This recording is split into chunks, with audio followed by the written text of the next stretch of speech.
Praise lord. ప్రియమైన దేవుని బిడ్డలారా, ప్రభువుతో ప్రతిదినం దేవుని మాటల ద్వారా ప్రతి ఒక్కరికి ప్రభు పేరిట శుభాలు తెలియజేసినాను. ఈరోజు దేవుని వాగ్దానం సామెతల గ్రంథం 23వ అధ్యాయం 24వ వచనం.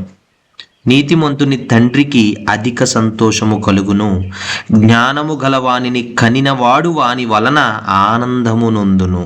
ప్రియమైన దేవుని బిడ్డలారా, ఈరోజు వాగ్దానం తల్లిదండ్రుల హృదయ ఆనందానికి అసలు కారణం ఏమిటి అనే ప్రశ్నకి సమాధానం నీతిమంతుడైన సంతానం తండ్రికి మహా సంతోషం. నీతిమంతుడు అంటే దేవుని భయంతో జీవించువాడు, సత్యములో నడుచువాడు, పాపాన్ని దూరం చేసుకునేవాడు. తల్లిదండ్రులకు పిల్లల సంపద, చదువు, ఉద్యోగం కంటే నీతి జీవితం అనేది గొప్ప ఆనందం. సామెతలు 10వ అధ్యాయం 1వ వచనం, జ్ఞానము గల కుమారుడు తండ్రికి సంతోషము అని ఉంటుంది. అంటే జ్ఞానము గలవాడు జన్మనిచ్చిన వారికి గర్వకారణం. ఇక్కడ జ్ఞానం అంటే ఒక పుస్తక జ్ఞానం మాత్రమే కాదు, దేవుని జ్ఞానం, జీవన జ్ఞానం, నిర్ణయ జ్ఞానం. అంటే జ్ఞానము గల సంతానం ఆ కుటుంబాన్ని గౌరవిస్తుంది, దేవుణ్ణి మహిమపరుస్తుంది, సమాజానికి వెలుగవుతుంది. తల్లిదండ్రుల ఆనందం పిల్లల ప్రవర్తనతో నేరుగా సంబంధం కలిగి ఉంటుంది. నీతి అలాగే జ్ఞానం కుటుంబం ఆశీర్వాదంగా మారుతుంది అన్నమాట. అదే దుష్ట జీవితం అనేది తల్లిదండ్రులకి ఎప్పుడు కూడా దుఃఖంగానే ఉంటుంది.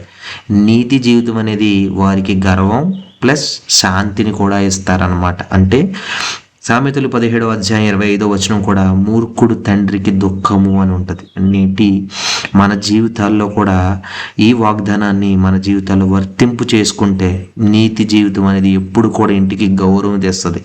దేవుని భయం ఉంటే తల్లిదండ్రులకి ఎప్పుడు కూడా ఆనందంగా ఉంటారన్నమాట. మంచి నిర్ణయాలు తీసుకోవడానికి ఆ దేవుని భయం అనేది సహాయపడుతుంది.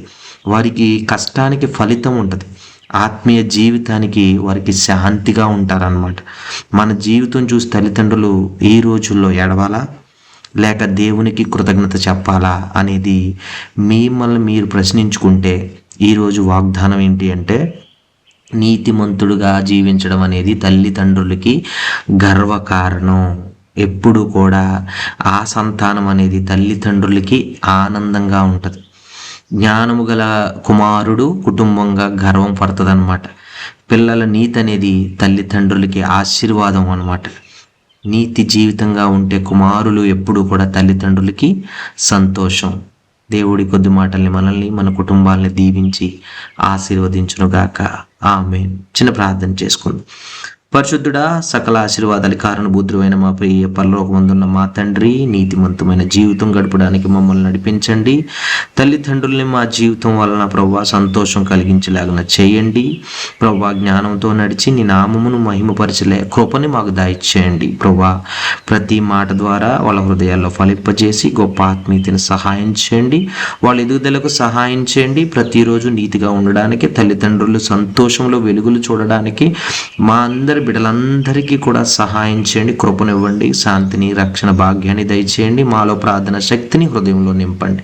ఈ ప్రార్థన మీ పాదాల దగ్గర పెడుతూ తల్లిదండ్రులకి ఆనందం కలిగించేలా మా ప్రవర్తనని ఇంకా ఇంకా ఇంకా ఇంకా మెరుగుపరుచుకొని మా జీవితాలు ఇంకా స్థిరపరుస్తారని, జీవజలం నిలయంలో ఉన్న బిడ్డలందరికీ ఆశీర్వాదాలు నింపుతారని యేసయ్య పరిశుద్ధ నామంలో ప్రార్థించి వేడుకుంటున్నాం తండ్రి. Amen. God bless you all.